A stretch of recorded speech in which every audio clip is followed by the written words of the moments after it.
استاذ عبد الرحمن ابي داود يشيل يا هات هات.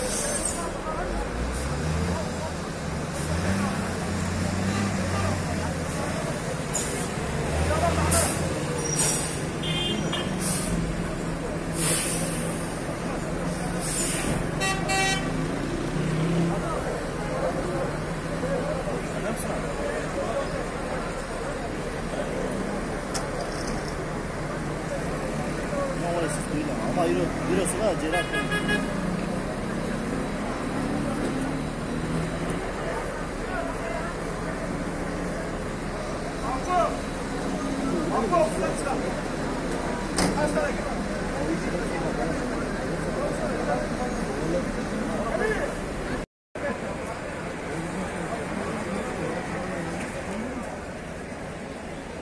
Ben o dediğim adamı alayım mı?